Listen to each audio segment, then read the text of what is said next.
Good morning to you. It's a great day to be alive, and I pray that your day has gotten off to a great start. I want to get the day started with you by encouraging you to embrace your imperfections. I dare you to be imperfect. Yeah, you heard me right.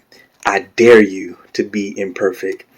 Embracing our imperfections shows our vulnerabilities because in most cases we want to do things to the best of our ability. Well, we at least want it to look that way, right? A few weeks ago, we were able to baptize some soldiers during our Resurrection Sunday service, and we were excited for those soldiers who had made the confession to their salvation, and they wanted to get baptized as an outward expression of their inward confession.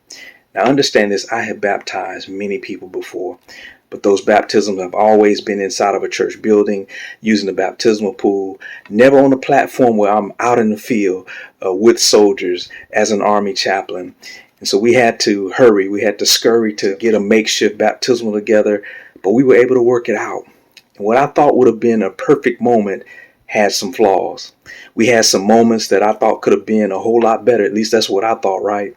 We were even told that the weather would be about 80 degrees, but by the time we got started, it was overcast. Actually, it was kind of cold, and the weather just was not cooperating.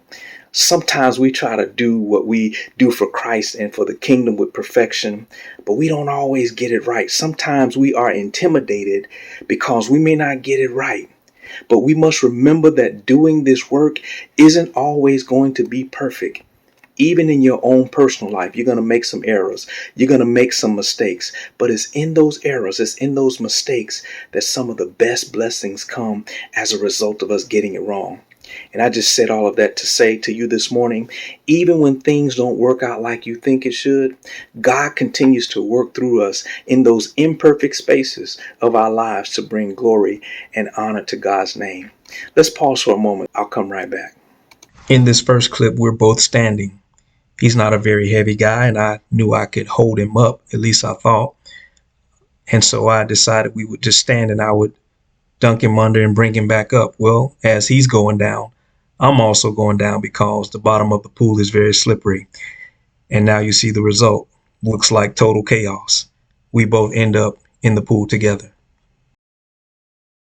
Now let's take a look at clip 2. A little better execution, but I had him sitting up on his knees and the water was not deep enough. So even though he was dunked, he is now bending his knees and looks like it's a little painful for him. He was okay, but the execution was not as perfect as I would have liked it. He still got baptized. And finally, clip 3, a little better executed.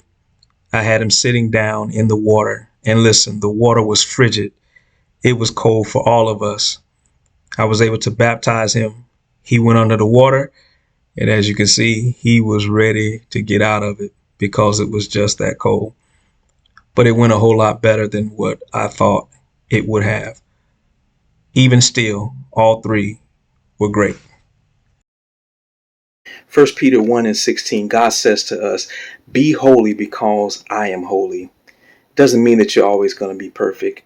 Doesn't mean that you always get it right. But what it means is that you are striving towards perfection. Listen, we have the perfect example in Jesus Christ who shows us and guides us into that perfection. You will make some mistakes in life.